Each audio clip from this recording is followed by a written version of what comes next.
ਵੇਖਣ ਦਾ ਇੱਕ ਹੀ ਪੈਮਾਨਾ ਹੈ ਨਾ, ਗੁੱਡ ਐਂਡ ਬੈਡ ਇਨਸਾਨ ਹੈ। ਠੀਕ ਹੈ। ਸਾਰਿਆਂ ਨਾਲ ਪਹਿਲਾਂ ਅਸੀਂ ਕੋਈ ਵੀ ਚੀਜ਼ ਸਿੱਖਦੇ ਹਾਂ ਜਾਂ ਵੇਖਦੇ ਹਾਂ ਨਾ, ਅਸੀਂ ਉਹਦਾ ਹੱਲ ਕੁਰਾਨ ਮਜੀਦ ਦੇ ਵਿੱਚ ਵੇਖਦੇ ਹਾਂ। ਪਹਿਲੇ ਕੁਰਾਨ ਮਜੀਦ ਦੇ ਵਿੱਚ ਅੱਲਾਹ ਪਾਕ ਦਾ ਵਾਜ਼ੇ ਫਰਮਾਨ ਇਹ ਵੇ, ਖੈਰ ਨਾਸ ਮਿਨ ਯਨਫਉ ਨਾਸ।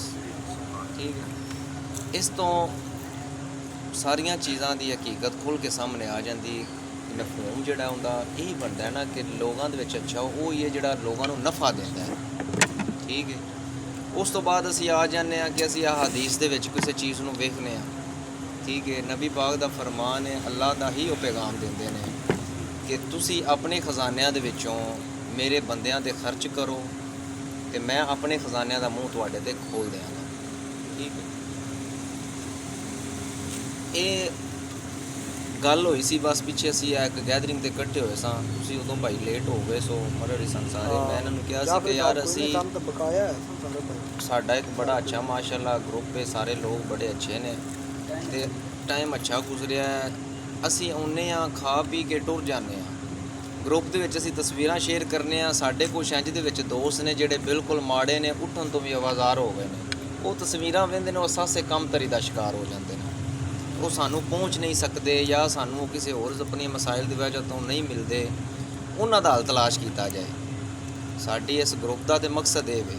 ਉਸ ਤੋਂ ਬਾਅਦ ਐਜ਼ ਐਨ ਇਨਸਾਨ ਹਿਊਮਨ ਬੀਇੰਗ ਸਾਨੂੰ ਇਹ ਚੀਜ਼ਾਂ ਸੋਚਣੀਆਂ ਚਾਹੀਦੀਆਂ ਨੇ ਕਿ ਯਾਰ ਸਾਡਾ ਅਕਬਰ ਸਾਹਿਬ ਦੀ ਸਾਨੂੰ ਤਰਬੀਅਤ ਇਹ ਹੋਣੀ ਚਾਹੀਦੀ ਹੈ। ਸਾਡੇ 'ਤੇ ਇਹ ਅੱਜ ਬਣਦਾ ਜਾਂਦੇ ਦੌਰ ਦੇ ਵਿੱਚ ਕਿ ਜੋ ਹਾਲਾਤ ਦੀਆਂ ਵਕਤ ਦੀਆਂ ਸਖਤੀਆਂ ਨੇ, ਅਸੀਂ ਆਪਣੇ ਇਰਦ ਗਿਰਦ ਆਪਣੇ ਯਾਰ ਬੇਲੀ ਭੈਣ ਭਰਾ ਵੇਖੀਏ।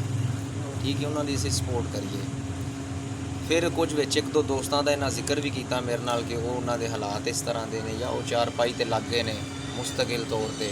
ਮੈਂ ਕਿਹਾ ਯਾਰ ਅਸੀਂ ਜਿਹੜਾ ਖਾਣ ਪੀਣ ਕਰਕੇ ਉੱਠ ਜਾਂਦੇ ਹਾਂ ਨਾ, ਅਸੀਂ ਇਹ ਬਕਾਇਦਾ ਇੱਕ ਪੈਕੇਜ ਬਣਾ ਕੇ ਮੰਥਲੀ, ਜਿੰਨੀ ਦੇਰ ਤੱਕ ਉਹ ਆਪਣੇ ਪੈਰਾਂ 'ਤੇ ਖੜੇ ਨਹੀਂ ਹੋ ਜਾਂਦੇ, ਅਸੀਂ ਇੱਕ ਪੈਕੇਜ ਬਣਾ ਕੇ ਉਹਨਾਂ ਨੂੰ ਮੰਥਲੀ ਦਿੰਦੇ ਪਈਏ।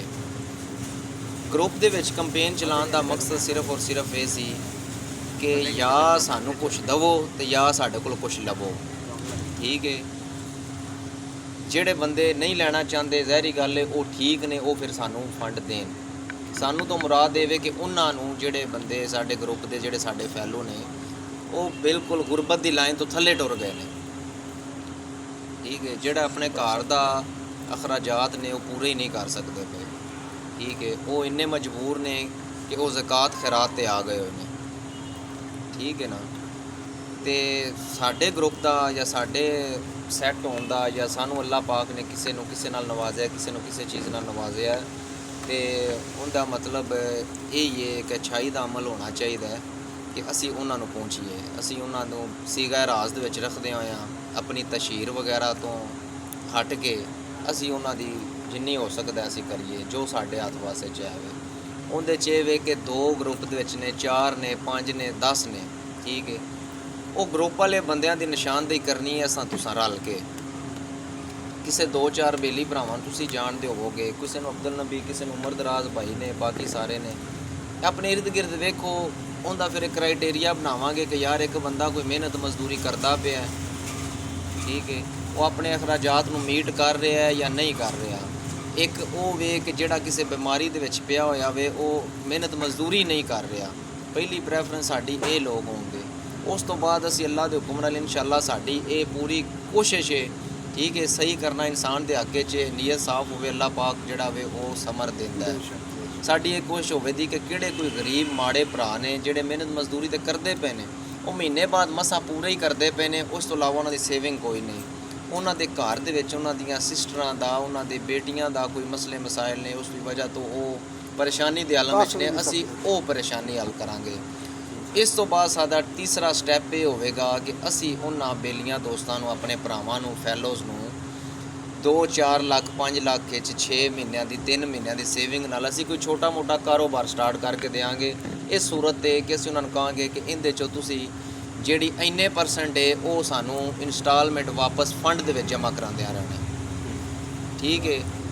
ਮੇਨ ਸਾਡਾ ਮੋਟਿਵ ਜਿਹੜਾ ਵੇ ਉਹ ਫਿਲਹਾਲ ਇਹ ਵੇ ਕਿ ਅਸਾਂ ਇਹ ਕਦਮ ਚੁੱਕਣਾ ਹੀ ਚੁੱਕਣਾ ਵੇ, ਭਾਵੇਂ 2 ਰਲ ਕੇ ਚੁੱਕੀਏ, ਭਾਵੇਂ 4, ਭਾਵੇਂ 10, ਭਾਵੇਂ 20। ਜਿਹੜੇ ਕੋਈ 2-4 ਗਰੁੱਪ ਦੇ ਵਿੱਚ ਨਜ਼ਰ ਦੇ ਵਿੱਚ ਨੇ ਸਾਡੀ, ਉਹਨਾਂ ਨੂੰ ਅਸੀਂ ਮੰਥਲੀ ਪੈਕੇਜ ਸਟਾਰਟ ਕਰਨਾ ਹੈ। ਉਹਦੇ ਵਾਸਤੇ ਤੁਹਾਡੇ ਭਾਈ ਸਾਰਿਆਂ ਦੀ ਜ਼ਰੂਰਤ ਹੈ। ਜਿਹੜੇ ਭਾਈ ਸੈੱਟ ਨੇ ਮਾਸ਼ਾਅੱਲਾ, ਉਹਨਾਂ ਨੂੰ ਵੇਖੋ ਕਿ ਜਿਹੜੇ ਦੋਸਤ ਅਹਿਬਾਬ ਜੁੱਤੀ ਕੱਪੜਾ ਚੰਗਾ ਪਾ ਲੈਂਦੇ ਨੇ, ਆਪਣੀ ਰੋਟੀ ਪਾਣੀ ਤੇ ਅਖਰਾਜਾਤ ਫਜ਼ੂਲ ਦੇ ਅਸੀਂ ਬੜੇ ਲਾ ਰਹੇ ਹੁੰਦੇ ਹਾਂ ਦਿਨ ਦੇ ਵਿੱਚ, ਠੀਕ ਹੈ। ਅਸੀਂ ਉਹਨਾਂ ਨੂੰ ਵੀ ਅਗਰ ਕੱਟ ਕਰਕੇ ਆਪਣੇ ਐਕਸਪੈਂਸਿਸ ਨੂੰ ਥੋੜ੍ਹਾ ਜਿਹਾ ਮੰਥਲੀ ਇਹ ਅਗਰ ਗ੍ਰਾਂਟ ਦੇ ਵਿੱਚ ਐਡ ਕਰ ਦਿੰਦੇ ਹਾਂ ਤਾਂ ਇਹਦੇ 'ਚ ਕੋਈ ਕਬਾਹਤ ਨਹੀਂ। ਇਹ ਅੱਲਾਹ ਪਾਕ ਇਸ ਦਾ ਮੈਂ ਕਹਿੰਦਾ ਕਿ ਸਭ ਨੂੰ ਵਸੀਲਾ ਬਣਾਏ। ਅੱਲਾਹ ਪਾਕ ਜਿਹੜਾ ਵੇ ਉਹ ਸਭ ਨੂੰ ਇਸ ਕਾਬਲ ਬਣਾਏ ਕਿ ਤੁਸੀਂ ਕਿਸੇ ਨੂੰ ਦੇਣ ਵਾਲੇ ਬਣੋ, ਕਿਸੇ ਤੋਂ ਲੈਣ ਵਾਲੇ ਤੋਂ ਨਾ ਬਣੋ, ਠੀਕ ਹੈ। ਅਤੇ ਇਹ ਸਾਰਿਆਂ ਭਾਈਆਂ ਨੇ ਆਪ ਇਸ ਚੀਜ਼ ਨੂੰ ਅਨਾਊਂਸ ਕਰਨਾ ਹੈ। ਕਿਸੇ ਨੂੰ ਮੈਂ ਨਹੀਂ ਕਹਿਣਾ, ਕਿਸੇ ਨੂੰ ਬੁਲਣੇ ਨਹੀਂ ਕਹਿਣਾ, ਕਿਸੇ ਨੂੰ ਮਰਨੇ ਨਹੀਂ ਕਹਿਣਾ। ਸਾਰਿਆਂ ਨੇ ਆਪ ਕਹਿਣਾ ਕਿ ਯਾਰ ਮੈਂ ਮਹੀਨੇ ਦੇ ਵਿੱਚ ਨਾ 5, 10, 15, 20 ਤੁਹਾਨੂੰ ਫੰਡ ਦੇ ਵਿੱਚ ਜਮ੍ਹਾਂ ਕਰਵਾਉਂਦਾ ਜਾਵਾਂਗਾ, ਠੀਕ ਹੈ। ਇਹ ਗਰੁੱਪ ਦੇ ਵਿੱਚ ਵੀ ਇਹ ਮੈਸੇਜ ਟੁਰ ਜਾਏਗਾ। ਜਿਹੜੇ ਬੰਦੇ ਦੂਰ ਬੈਠੇ ਨੇ ਜਾਂ ਜਿਨ੍ਹਾਂ ਨੂੰ ਇਹ ਮੈਸੇਜ ਚਲਾ ਜਾਏਗਾ ਉਹ ਗੱਲ ਸਾਰੀ ਸੁਣ ਲੈਣ ਦੇ, ਵੇਖ ਲੈਣ ਦੇ, ਉਹ ਇਸ ਕਾਰੇ ਖਾਸ ਦੇ ਵਿੱਚ ਜਿਹੜਾ ਵੀ ਉਹ ਅੱਛੇ ਅਮਲ ਦੇ ਵਿੱਚ ਉਹ ਸ਼ਾਮਲ ਹੋਣ ਦੇ, ਠੀਕ ਹੈ। ਉਹ ਸਾਰੀ ਫੰਡਿੰਗ ਜਿਹੜੀ ਹੈ ਜਿੰਨੇ ਬੰਦੇ ਕਰਨਗੇ ਉਹ ਜਮ੍ਹਾਂ ਹੋਏਗੀ ਇੱਕ ਬੰਦੇ ਕੋਲ, ਉਮਰ ਦਰਾਜ਼ ਸਾਹਿਬ ਕੋਲ ਜਮ੍ਹਾਂ ਹੋ ਜਾਏ, ਅਬਦੁਲ ਨਬੀ ਭੱਟ ਸਾਹਿਬ ਕੋਲ ਹੋ ਜਾਏ।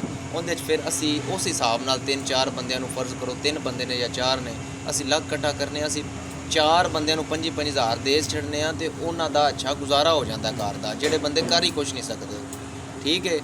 ਅਤੇ ਕੋਸ਼ਿਸ਼ ਸਾਡੀ ਹੋਏਗੀ ਕਿ ਜਿੰਨੇ ਦੋਸਤ ਅਹਿਬਾਬ ਹੈ ਨੇ, ਠੀਕ ਹੈ, ਸਾਡੇ ਉਹ ਭਾਈ ਨੇ ਕਿਸੇ ਵੀ ਪਰੇਸ਼ਾਨੀ ਦੀ ਵਜ੍ਹਾ ਤੋਂ ਇਸ ਹਾਲਾਤ 'ਤੇ ਪਹੁੰਚੇ ਹੋਏ ਨੇ, ਉਸ ਨਹਿਜ 'ਤੇ ਅਸੀਂ ਉਹਨਾਂ ਨੂੰ ਕੱਢ ਕੇ ਬਾਹਰ ਲਿਆਉਣਾ, ਠੀਕ ਹੈ। ਮੁਖਤਸਰਨ ਗੱਲ ਜਿਹੜੀ ਹੈ ਉਹ ਇਹ ਹੀ ਹੈ, ਠੀਕ ਹੈ। ਬਹੁਤ ਸ਼ੁਕਰੀਆ।